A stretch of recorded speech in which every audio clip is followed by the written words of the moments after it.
அனைவருக்கும் வணக்கம். வழக்கம் போல் நம்ம செடியை பார்த்துட்டு வர நம்ம தோட்டத்துக்கு பக்கம் போனேன். பார்த்தா எல்லாம் அந்த ஆடி விதைப்புல் வச்சது எல்லாமே சூப்பராக முளைச்சி வந்துருச்சு பாருங்கள் ஃப்ரெண்ட்ஸ். பீர்க்கன் புது வரவு நம்ம தோட்டத்துக்கு.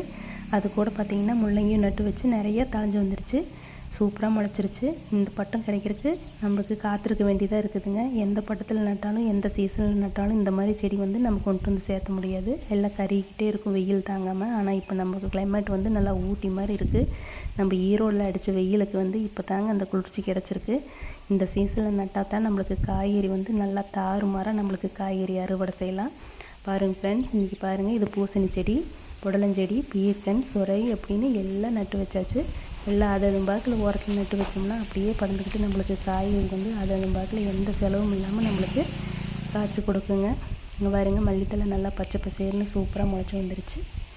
இந்த மஞ்சக்காட்டுக்குள்ளே பார்த்திங்கன்னா ஊடு பயிராக நம்மளுக்கு வந்து ஓரத்தில் எல்லா இடத்துலையும் நட்டு வைக்கலாம். தக்காளி பாருங்கள், பூவும் பிஞ்சாக வச்சிருச்சு. வெண்டை, கொத்தவரை அப்படின்னு நம்மளுக்கு வேணுங்கிற எல்லா செடியும் நட்டு வச்சாச்சுங்க ஃப்ரெண்ட்ஸ். நீங்களும் என்னென்ன செடியெல்லாம் நட்டு வச்சுருக்கீங்க பாருங்கள். முள்ளங்கி பாருங்கள், சூப்பராக நிற்கிது. 40 நாள் ஆனாலே முள்ளங்கி வந்து சூப்பராக அறுவடைக்கு ரெடி ஆயிரும் பாருங்கள் ஃப்ரெண்ட்ஸ். லாங் பீன்ஸ் பாருங்கள். இந்த மாதிரி நீங்களும் என்னென்ன செடி நட்டு வச்சுருக்கீங்கன்னு நம்மளுக்கு கமெண்டில் சொல்லுங்கள். இந்த மாதிரி ஆடிப்பட்டம் தேடி விதைப்போம். நல்லா அழகாக அறுவடை வந்து செய்வோங்க ஃப்ரெண்ட்ஸ். கொத்தவரை பாருங்கள், நல்லா கொழுன்னு வளர்ந்து நிற்கிது. நம்மளுக்கு எல்லா காயும் வரப்போகுது இன்னும் 1 மாதத்துக்குள்ளே. தேவையான காய்கறி. இந்த மாதிரி விவசாய வீடியோ பிடிச்சா லைக் பண்ணுங்கள், ஷேர் பண்ணுங்கள். மறக்காமல் நம்ம சேனலை சப்ஸ்கிரைப் பண்ணிக்கோங்க.